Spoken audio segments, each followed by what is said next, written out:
Salunke, and I'm a Senior Vice President here at ControlCase, responsible for HITRUST, ISO, and CSE Star.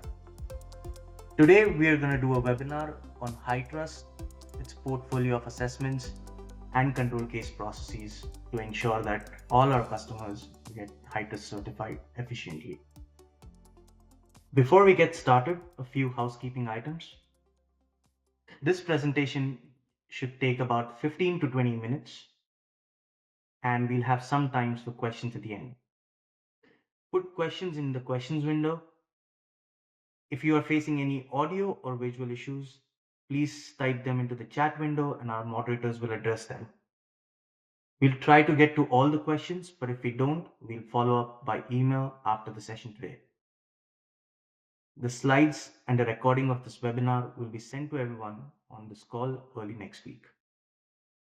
Please visit our website at www.controlcase.com for other webinars on other regulations. Let's get started. Organizations today face an ever-changing landscape of regulatory and compliance requirements.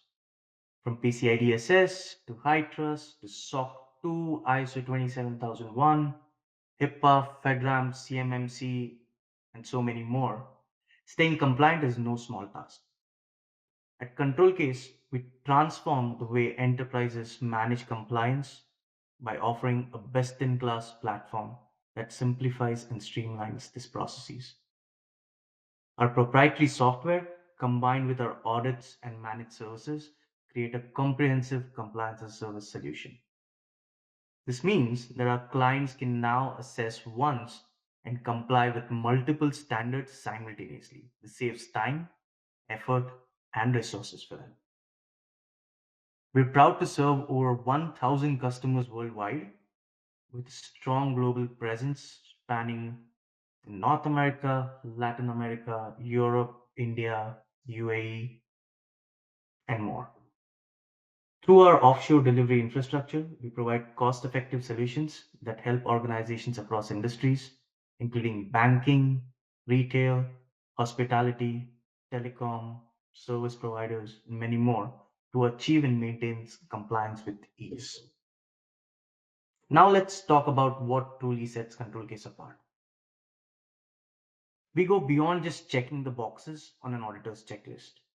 Our goal is to dramatically reduce the time, cost, and burden of maintaining compliance, while also ensuring our clients achieve certification.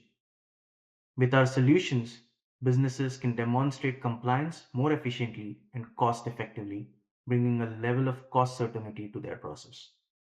One of the biggest challenges organizations face is the sheer effort required to maintain compliance over time.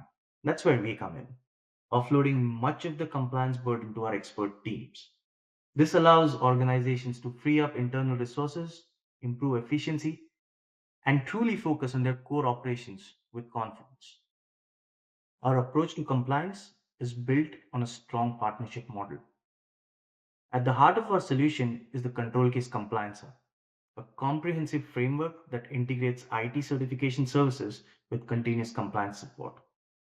This unique combination ensures that organizations not only achieve certification, but also maintain it with effortlessly over time. Through our proprietary tools and expert guidance, we empower businesses to maintain compliance proactively rather than reactively.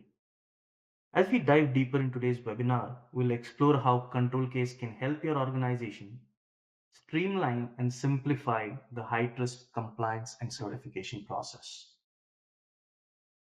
Our flagship offering is One Audit. As we mentioned, there's multiple different certifications that we do, and our motto is to reduce your audit fatigue with providing you the One Audit solution. Now let's look at HITRUST, one such certification. HITRUST is a risk management framework, just like PCI DSS or ISO 27001, which is developed and maintained by HITRUST. Today, HITRUST has created a certifiable standard that harmonizes 50 plus authoritative sources like FedRAMP, GDPR, HIPAA, PCI DSS, all of them. Right? HITRUST allows organizations the ability to tailor their security controls baseline based on specific information security requirements and the inherent risk factors that organizations carry in their environment. The standard was initially targeted just to cater the healthcare sector. However, since then, HITRUST has come a long way, and now HITRUST is an industry agnostic standard which can be used by various sectors to protect sensitive data. Now let's look at the HITRUST assessment portfolio. Up until 2022, there was just one HITRUST assessment. It is now called the HITRUST R2 validated assessment, which you see at the right of your screen. HITRUST R2 assessment is a 2-year certification with you having to do the validated assessment in year 1 and year 2 being an interim assessment with just a subset of controls. On an average, we see about 375 requirements that each organization has to go through. These requirements vary, depending on your inherent risk factors and multiple different, compliance factors that you can add in your assessment. Right? There are 3 mandatory maturity levels: policy, procedure, and implementation. And then there are 2 optional maturity levels: measured and managed. What this means is when an organization undergoes an R2 assessment, they are getting assessed against them having a policy for a security control, a procedure for the security control, and the implementation for the security control. This level of assurance helps customers of any assessed entity to do business with the customer with much more confidence. Right? Now, coming to the other 2 assessments. Not every organization requires to provide the level of assurance that the R2 validated assessment provides. Right? Maybe yours is a very small organization doing a very risk-free business with your customers. Right? Maybe you don't need to provide that R2 validated assessment assurance. There are 2 new assessments that HITRUST offers: the I1 validated assessment, which you can consider to be a mid-tier, comparatively like a SOC 2 type 2 or a PCI DSS assessment, and then an E1 validated assessment, which is more of a basic cybersecurity assessment.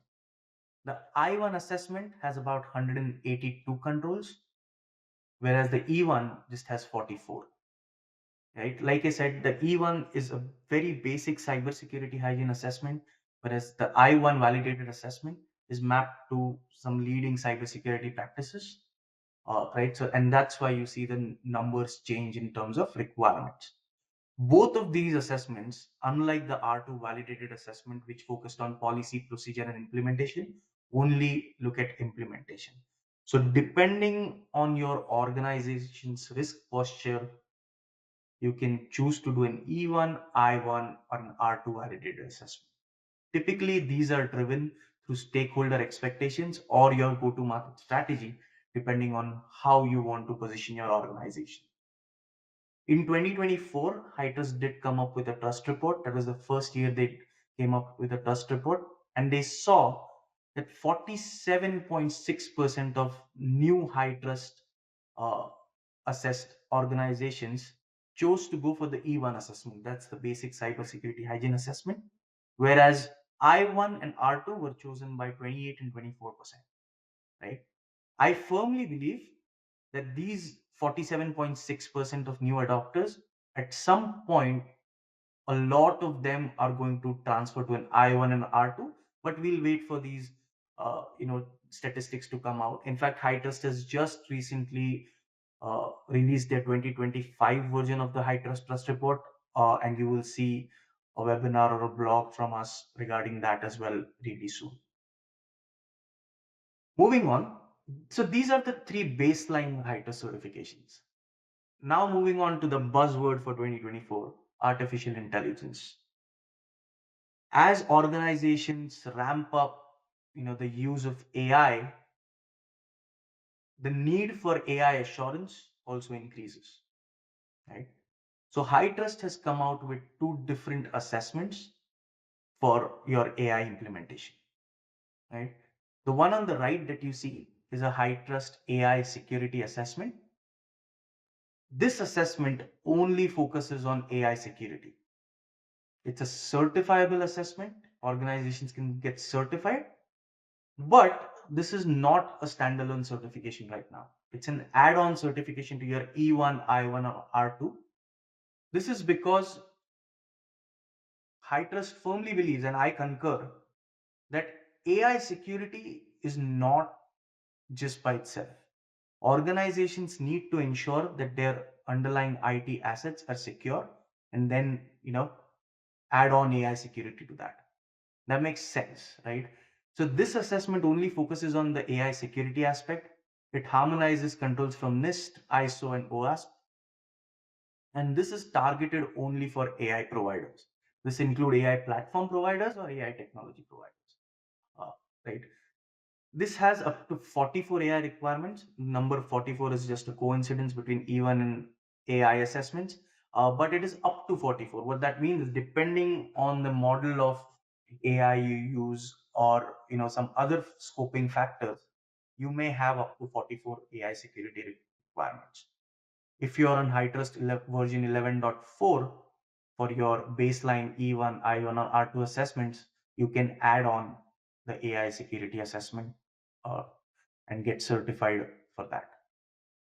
On the left hand side of the screen, you will see the HITRUST AI risk management framework.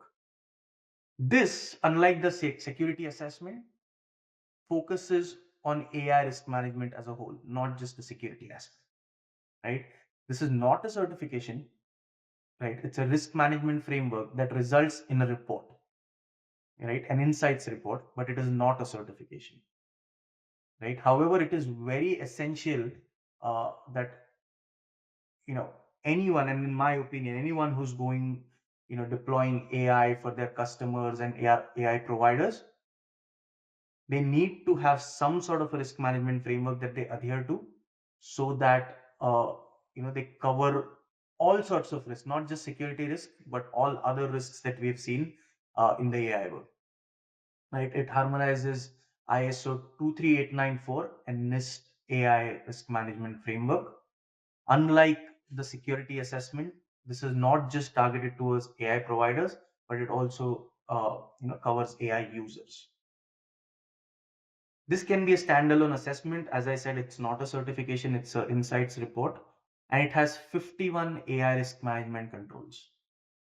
Right? So organizations can do this by themselves or hire someone like ControlCase to help them through this risk management framework exercise. Get a report from HITRUST, that's the insights report, on where they stand against the framework. These are two new exciting assessments, and we've already started seeing interest for both these assessments, and I'm sure it will continue to grow. Finally, now that we know about HITRUST, I quickly wanted to cover how ControlCase can help organizations achieve these certifications. We've been HITRUST assessors for over 10 years now. We've seen all the changes the framework had to offer, and we've helped hundreds of organizations adhere to this framework, right? So our methodology is proven and uh, very well backed by the technology that we use. So the first thing that we do, like any other certification that we do for HITRUST, is to define the scope. Now, unlike a standard maybe like PCI DSS, right, which has a standard driven scoping where the standard dictates what the scope should be, the assessed entity has the final say in HITRUST when it comes to scoping.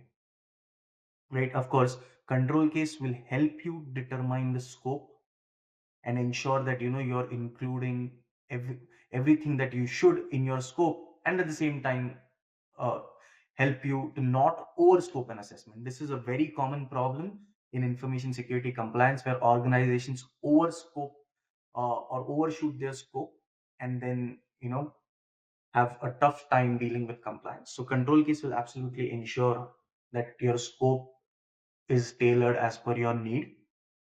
One quick thing to remember is organizations need to purchase HITRUST's MyCSF license. All HITRUST requirements are intellectual property of HITRUST, and to have access to those, the HITRUST MyCSF license must be purchased. Once you have that in place, control case can begin their readiness assistance phase. This is phase 2 on your screen. This is where we through and through help organizations get ready for their HITRUST assessment. May it be an E1, I1, R2. We go through all requirements with you. We ensure you have the right implementation, you have the right policies and procedures, and only when both control case as well as the assist entity are confident that we are now ready to undergo a validated assessment, we undergo the validated assessment. But in the readiness assistance, we right from your policies, procedures to your implementation, to sort of strategizing what implementation needs to be done urgently versus what can wait. All of that is done in this readiness assistance program. So when you get out of it, you're almost certain that you're putting your best foot forward for your validated assessment. In the validated assessment phase, control case will help conduct the audit and collect all evidence required to support the requirements from HITRUST. It's a 90-day audit that is governed by our experts who are HITRUST validated assessors, and we go through multiple evidence requests to ensure that your validated assessment is completed in the manner it should be. We have our own proprietary tools we use to ensure that you don't have to collect evidence that can be collected automatically. This reduces audit fatigue. And once your validated assessment is done, it is then submitted to HITRUST. HITRUST has its own QA team and some automated checks that your assessment goes through. Any questions that HITRUST may have, they come back to control case. Control case will help them resolve those concerns, and once that's done, HITRUST will release your certification. So this is a very simple process. It scales for all sizes of organization. It scales for different types of HITRUST assessments, and we've been very successful doing this. Now, there are a couple of questions in the questions window, so I'm gonna quickly take those. Okay, the first question is, we want to undergo an E1 assessment for year one. How do we ensure that we are ready for I1 or R2 in the future? Are those controls, 40 odd controls, covered in the I1 assessment? That's a very good question. Uh, so the HITRUST assessment portfolio is a traversable portfolio. What that means is the 44 controls that you have in the E1 assessment are also going to be carried forward to the I1 assessment. So the I1 assessment typically is your E1 assessment plus the 138 additional questions that there will be. And those 182 questions are considered as core questions, right? Core requirement statements that will always be a part of your R2 assessment. So your R2 assessment is going to be 182 security requirements plus additional controls based on your inherent risk and compliance. Very good question. And this, allows organization to plan a roadmap for their future. There's one more question. Uh, is the I1 assessment also valid for 2 years? So the I1 assessment typically is valid for 1 year. However, in year two, there is an option if the scope hasn't changed and the security level, right? Level of your security controls hasn't degraded. You have an option to undergo a rapid recertification, which covers a subset of controls from your I1 assessment and any new controls that there may be. So you're looking at around, I would say, 70, 75, maximum of 70, 75 questions or requirement statements in year two. But this is available if you want to. If you don't want to and you want to undergo an I1 assessment, a full I1 assessment every year, even that is possible. With that, I think we are up on time. If you have any further questions, please put them in the chat window and we will have someone respond to you after today. That concludes my presentation. Hopefully you found this webinar useful. The slides and recording of this webinar will be sent to everyone on this call early next week. As I mentioned earlier, please visit our website www.controlcase.com for other webinars on other regulations. Thank you for your time today. I really appreciate the time you have taken today to join us. Have a great day, and until the next webinar, goodbye.